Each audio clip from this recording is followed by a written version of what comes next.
How's it going, guys? Taki here, back with another mobile by the way. We have some big gains in this episode and some Iron Man luck, so stay tuned.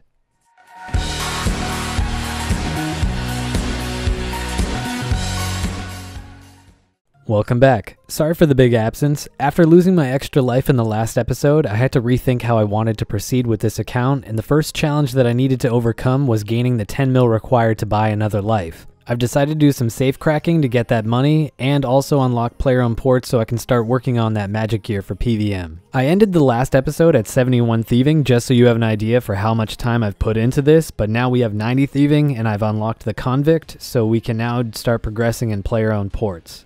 Player-owned ports is actually my favorite piece of content in the game. I have Ports Master title on both of my other characters, so I'm really glad to finally be able to start progressing in this. I'm going to go through the tutorial really quick, and then I'm going to start sending out some ships to start building up my chimes and my bamboo. I'm putting this here just so you can basically see how much profit that this generates. Every single time you come over here, you can trade in stuff for points or coins, and I've always just slapped things on coins. You can see that for this guy, I'm getting 525k, so essentially every single time I come here, I get at least 600,000.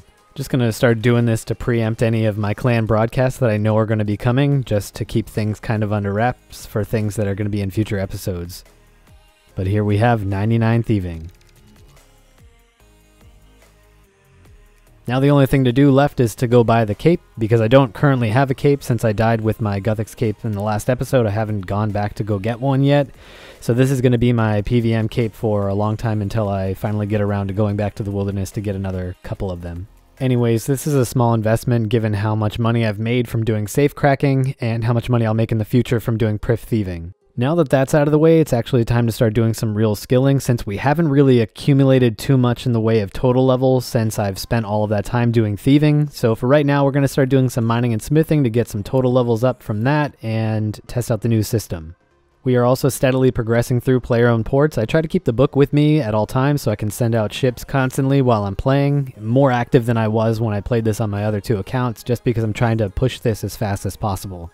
The thing that I'm the most hyped about for the mining change is the ore box, because it allows you to stay in one location for a longer period of time. The only difficult thing about it is you have to have the smithing level required to own that ore box. If you're an Iron Man, I can't just go out and buy one. So I'm going to start smithing the mithril one, and then I'm going to work my way up to the addy one because my smithing level isn't high enough to make anything else. First failure, I made an adamant full helm instead of a box. Time to quickly fix that mistake. After I get this ore box, I'm going to mine a lot of ores, basically until I get tired of it, but the new mining system is actually pretty enjoyable to me. It reminds me a lot of doing shooting stars, and that was actually my favorite piece of content from mining prior to this update. I want to get to at least 50 smithing from doing this, and that's going to require me to get 600 ores total, but I'm definitely going to go over that because I find this actually pretty enjoyable. I'm going to do this until I get sick of it, and then I'm going to start doing some smithing. We're at 56 right now and 42 smith. In terms of future PVM content, this is actually a big milestone. We just unlocked one of the requirements for the Lunar Diplomacy quest with 60 mining.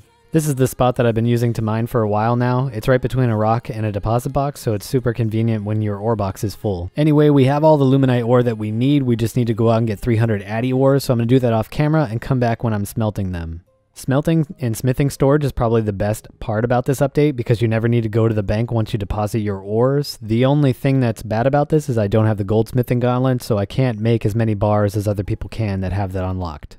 I woke up to the Valkyrie's Return event, and I decided to do it on release because everybody would be busy killing the wolves, although there was a little bit of a bug where people could use insta-kill darts on the wolves, which a couple of people did to troll on World 2. I was able to get some prayer levels, some agility levels, and on the final set I used them on magic. And I didn't get any levels for that, but the 40k experience is going to go a long way to getting to 70 magic.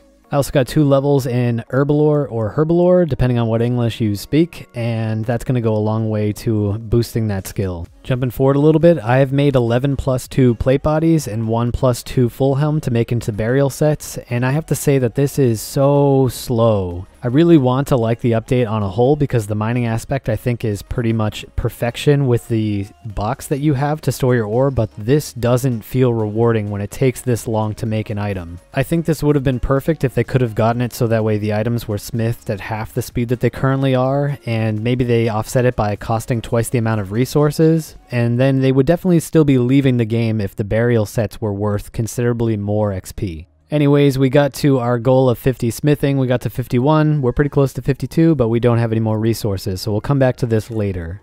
I've been fishing in Menopause for a while recently, so I have around 3,000 plus fish to cook, and I'm going to do that to try to get to 70 cooking.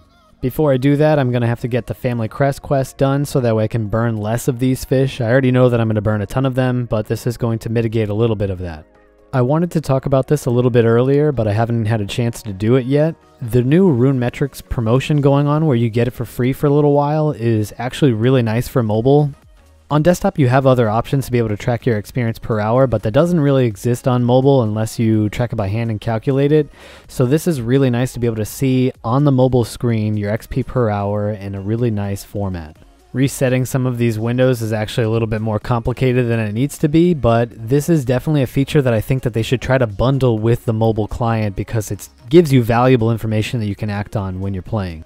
Anyways, we've cooked a lot of fish at this point, and we are right on the edge of 70, but I won't have enough catfish to be able to get me all the way there, so I'm going to have to dip into some of my other raw fish to cook the rest to get to 70, and then we are going to start doing something else. But having 70 cooking is really nice, and having all of this food is going to be amazing when I start doing PVM again when I get to that 1600 total level. I was right, I didn't have enough fish, so I switched over to some lobster, and here we are, 70 cooking. We are completely done with cooking for now. I have definitely enough food for PVM for a very long time, and I won't need to be cooking for a while. Speaking of PVM, I had a really nice daily challenge to kill 40 monsters that were assigned to me, and I'm on a hobgoblin task, which is probably a little bit too easy for my levels right now, given that I have a really high magic level, but I'm going to do this nevertheless, and I probably am going to need to switch to a harder Slayer monster very soon because my combat stats are getting up there.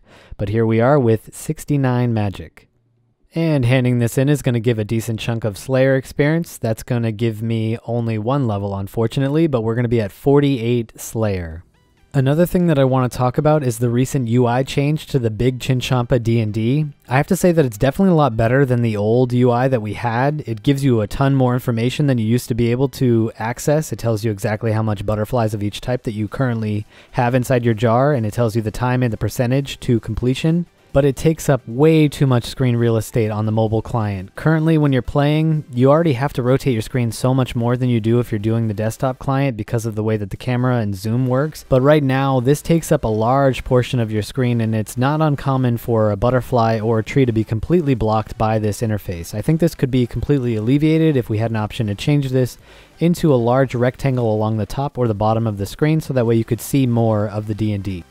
And we're just going to finish off this episode by getting to 1500 total level, and that's going to require me to get to 50 plus combat stats. I'm definitely trying to work on 50 plus all, and there are a couple of outliers that I'm still going to have to work on.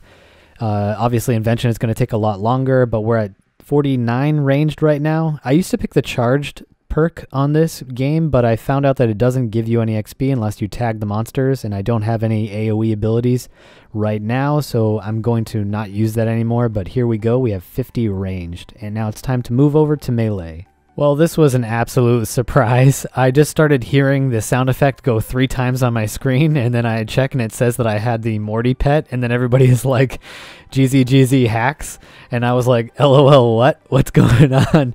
I was so excited because I wasn't really expecting to be able to get any type of pet, considering I just did 99 thieving, and both of my other accounts were able to get a pet around, 5 mil gained for thieving experience, but this one took no time at all. My level, as you can see, my XP is only 200k, so this is probably the lowest pet that I've ever gotten on any account in any skill, and I'm pretty happy about it.